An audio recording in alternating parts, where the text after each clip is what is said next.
Hello, and thank you for your interest in the Mississauga Nature Stewards volunteer program. There are 3 training videos that you will need to watch before you can begin volunteering.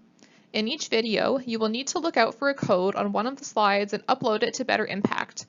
This will let the program administrators know that you watched the training videos. To upload the code, please go into Better Impact and select the activity Webinar Codes. There will be a space there for you to type in the codes that you saw. We will start with a land acknowledgement. We acknowledge the lands which constitute the present-day City of Mississauga as being part of the treaty and traditional territory of the Mississaugas of the Credit First Nation, the Haudenosaunee Confederacy, the Huron-Wendat, and Wyandot nations. We recognize these peoples and their ancestors as peoples who inhabited these lands. The City of Mississauga is home to many global Indigenous peoples. We are grateful to be able to work, visit, and steward these lands, and we thank all the generations of people who have taken care of this land for thousands of years. In this presentation, we will be reviewing who we are and health and safety. This program is run by the City of Mississauga's Natural Areas Management Team, which is a part of the Forestry Department. Our team oversees multiple programs. Naturalization, which focuses on converting turf grass in parks into diverse forest ecosystems. Restoration, which works on creating and maintaining habitat for native plants and wildlife. Invasive species management, which oversees large invasive species removal projects. Maintenance and monitoring, which maintains sites for the above projects. And community engagement, which oversees stewardship events and programs, including the Mississauga Nature Stewards. We have 3 overall safety tips for you to keep in mind while volunteering. First, please be aware of what is around you. We have visited all the areas that you can work in to ensure that there are no major safety hazards present. However, we are working in dynamic ecosystems and conditions can change. Please ensure that there are no hazards such as broken branches dangling from the trees or wasp nests. Additionally, please be aware of the weather conditions. There is no expectation that you work in extreme weather, such as heavy rainfall, thunderstorms, extreme heat, or when the air quality is poor. Finally, please remember that you should not work in an area if you feel unsafe. You can leave at any time, and if there is a hazard at your site that we should be aware of, please let us know through email. Now we are going to review some hazardous plants that you may encounter in the field. Again, we have selected areas for you to work in where these plants were not present. However, they may grow up later in the season. If that is the case, please stop working in the area and let us know. The 5 hazardous plants that you are most likely to encounter are poison ivy, stinging nettle, giant hogweed, wild parsnip, and cow parsnip. Poison ivy is the native plant found throughout Mississauga. All parts of the plant contain an oil that causes skin irritation, so please do not touch the plant.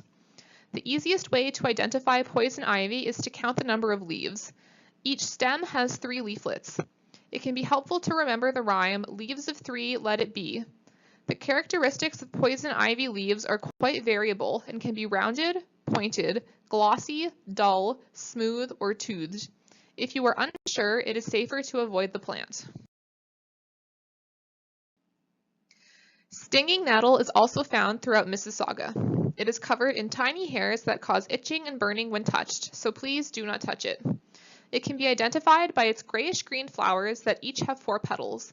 The leaves are hairy with toothed edges and are about twice as long as they are wide. The leaves are opposite each other in pairs on the stem.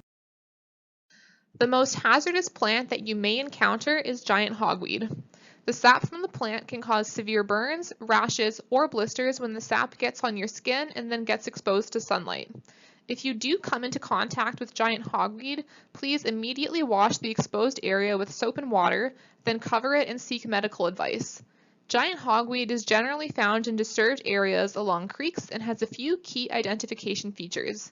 True to its name, giant hogweed is very large and can grow up to 20 feet tall. The stem is thick green with purple blotches.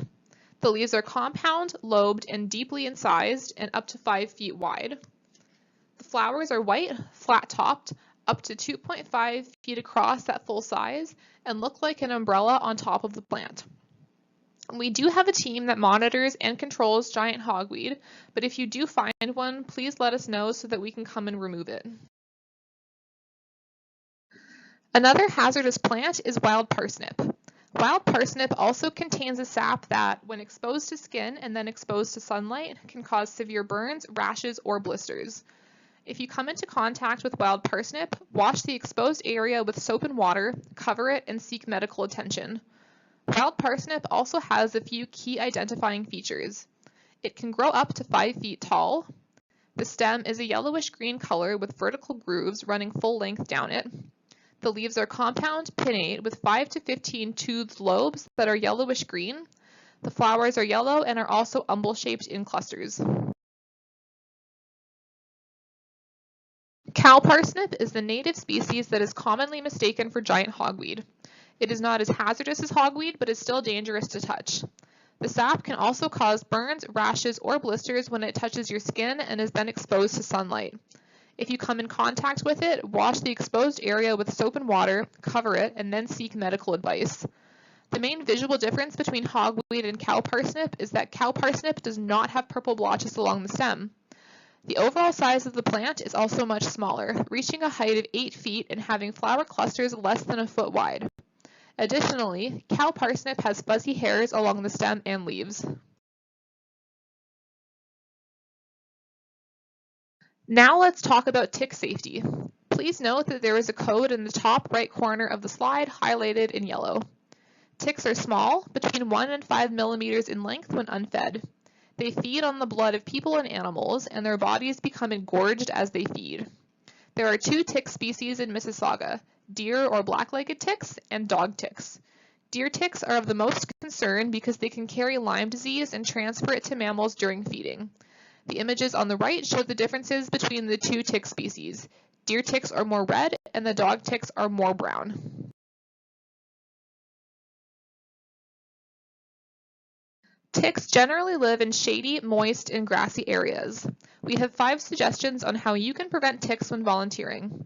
1. Wear light-colored clothing. This will make it easier for you to see any ticks that crawl on you. 2. Tuck pants into long socks. This will give you more time to find the tick if it crawls on you before it can reach your exposed skin. 3. Do a full body check when you're finished working outside. 4. Shower once you get home. 5. Wear insect repellent containing DEET. Please note that DEET should not be applied directly to skin and it may cause clothing to fade. If you find a tick on you, remove it as soon as possible. If you find an embedded tick, meaning a tick that is feeding on you, use the tick key that we have provided to gently remove the mouth parts from your skin. It is recommended that you save the embedded tick once you have removed it and submit it for testing at a local public health laboratory or your doctor so that it can be tested for Lyme disease. Infection can often be prevented if the tick is removed within 24 to 36 hours, but it is recommended that you see your doctor soon after being bitten by a tick.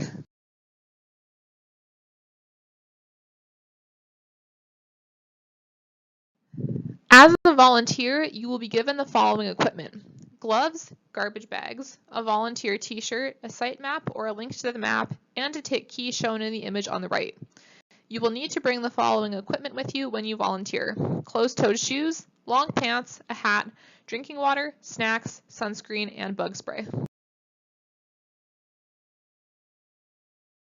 You will be able to pick up additional garbage bags throughout the season at your local community center. To obtain supplies, go to the front desk, tell them you are a Mississauga nature steward and that you would like to pick up additional garbage bags. Finally, please reach out to us by email if you have any questions or concerns throughout the season. You can reach me at invasiveplants@mississauga.ca. If you ever have an emergency in the field that is urgent, you should not email me, you should contact emergency services. Please check your email regularly throughout the season as I will be sending you program updates. Thank you for your interest in bettering Mississauga's natural areas.